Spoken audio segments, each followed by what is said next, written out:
Hi there, and welcome back to the channel. If you're new here, I'm Carrie McKenna Reese, a trauma recovery coach, accredited certified complex trauma trainer, and mentor.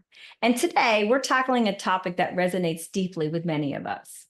Why we keep repeating the same relationship mistakes, why we keep ending up with partners who make us feel ashamed, and how to break free from this cycle. So, have you ever found yourself in yet another relationship where you feel belittled, unworthy, or even ashamed?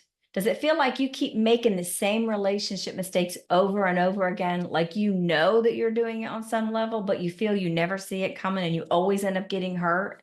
Have you ever asked yourself, why do I keep making these decisions? Why don't I learn? Why am I such an idiot?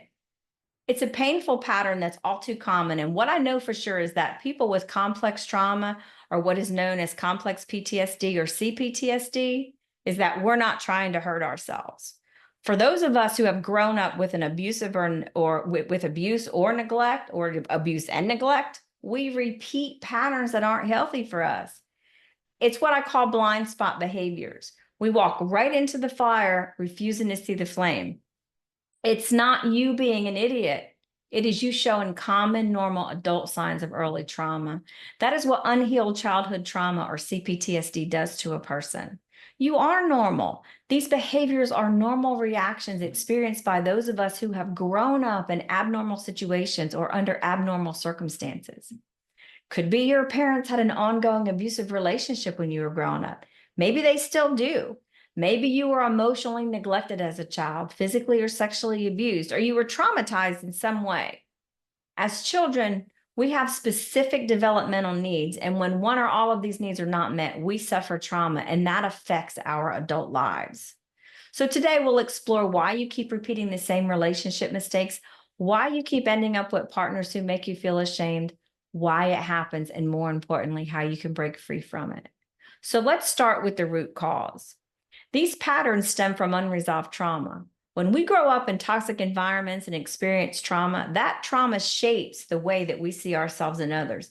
It influences our beliefs about what we deserve in a relationship. And when we carry these unhealed wounds, we unconsciously seek out partners who reflect our internalized shame and self-doubt.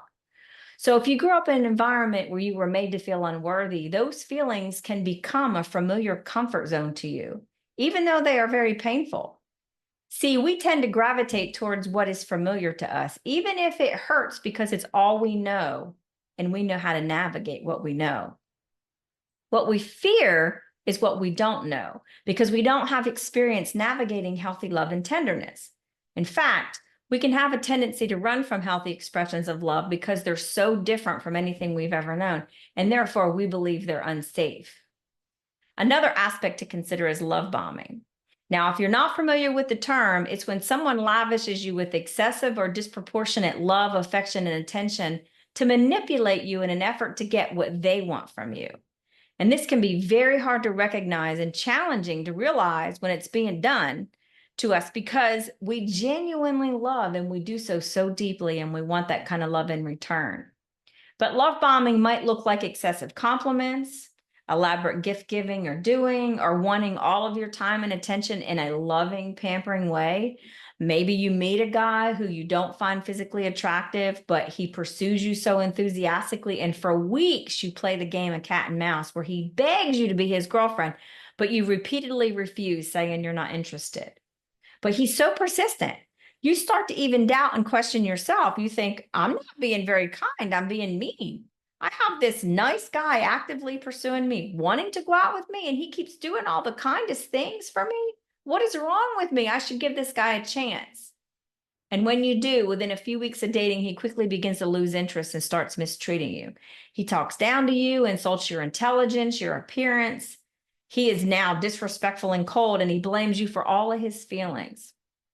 And you're left hurt and confused because he so enthusiastically pursued you. And now all you get from him in the form of love and affection is crumbs, and that's only on his terms. Or imagine a husband that doesn't help around the house, doesn't take care of the children or properly provide for the family. Yet when he learns you'll be receiving an inheritance or a bonus at work, he starts coming home, helping with the house, making all these minor repairs that needed to be made, and is suddenly super dad in every possible way. and he keeps it up. And when the money comes in, he has you feeling like he's the man you've always desired, a true knight in shining armor. He's cherishing you and the children, and you finally feel like you've come together as a couple. So you lovingly lean into trusting him because you're grateful. You've needed that for so long and feel it's finally arrived. And in that trust, you agree to using the money on things he's always wanted rather than on the things the family has needed, which is what you'd originally planned on.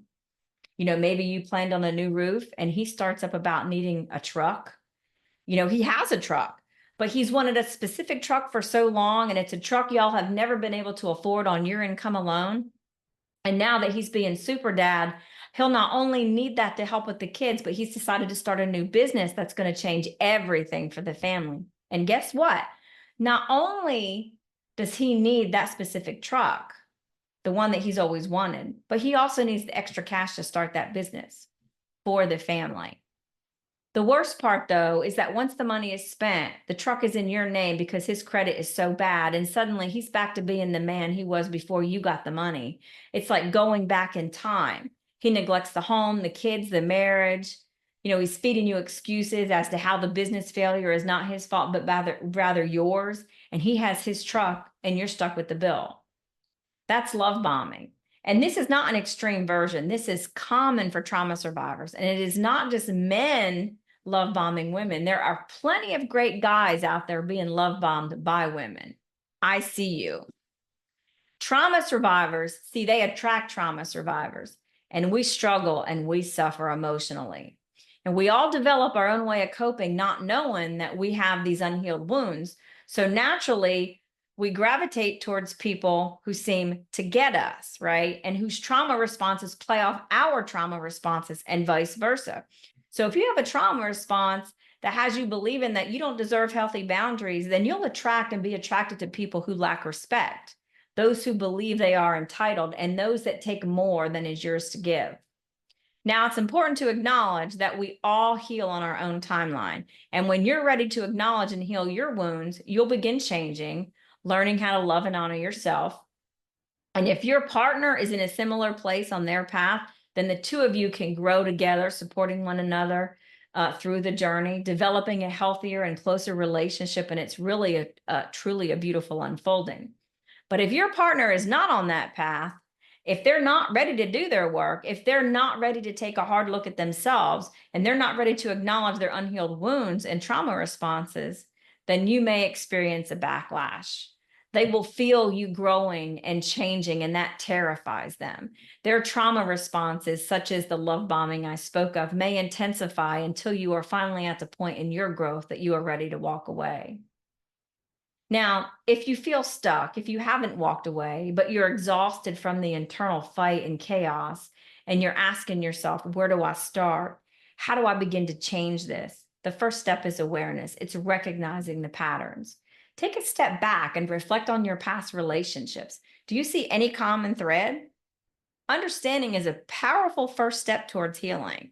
Have your past relationships been like your current one? Have you reacted the same in the past? What is the pattern here?